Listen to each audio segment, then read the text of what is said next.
கோவாக்காய் வறுவல் பண்ணுவோம். வெங்காயம் கட் பண்ணி வச்சுருக்கோம். கோவாக்காயும் கட் பண்ணி எடுத்து வச்சாச்சு. இப்போ கடாயில் எண்ணெய் ஊற்றிட்டு கடுகு, உளுந்து பருப்பு, கொஞ்சம் சோம்பு போட்டுட்டு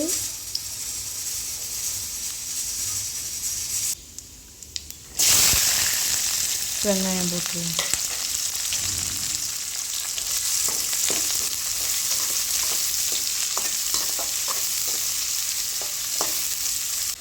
வெங்காயம் நல்லா செவந்ததுக்கப்புறம் கோவாக்காய் போடணும்.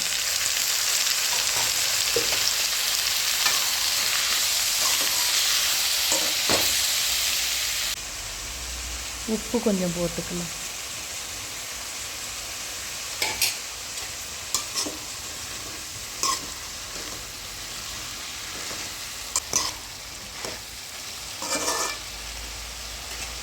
அதுக்கு மசாலா போடுவோம். மஞ்சப்பொடி, மிளகாத்தூள் தேவையான அளவுக்கு, கரம் மசாலா ஒரு 1/2 ஸ்பூன், மல்லித்தூள் ஒரு 1/2 ஸ்பூன்.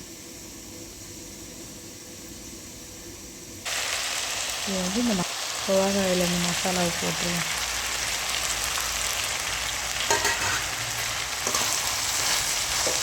தண்ணியெல்லாம் தெளிக்க வேணாம், இதிலே வெந்துடும். சூட்டுலேயே ஹீட்டாகாது, அப்படி வெந்துடும். அது வறுவல் ரெடி ஆகிடுச்சு. இதுக்கு ஒரு குழம்பு செய்யலாம்.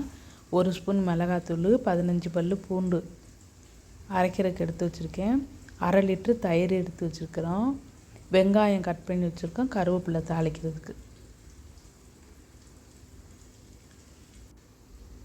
இந்த பூண்டு மிளகாத்தூள் அரைச்சி வச்சுருக்கிறேன். குயிக்காக ஒரு குழம்பு செஞ்சிடலாம். எண்ணெய் ஊற்றிட்டு கடுகு போட்டுட்டு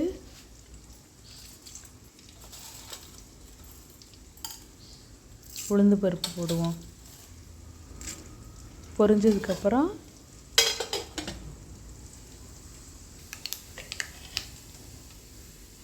வெங்காயமும் கருவேப்பிலையும் போட்டு நல்லா பொண்ணு வறுவலாக வறுத்துடணும், சிவந்து வர்ற அளவுக்கு.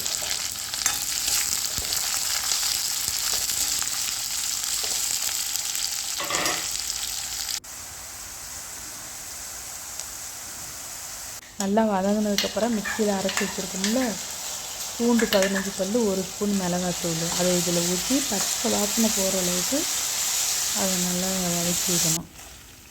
பச்சை வாசனை போகிற அளவுக்கு வதக்கிட்டு பச்சை வாசனை போனோன்னே கொஞ்சம் கீழே இறக்கி வச்சிடணும். சூடு கொஞ்சம் போனதுக்கப்புறம் 1/2 லிட்ரு தயிர் அதில் போட்டு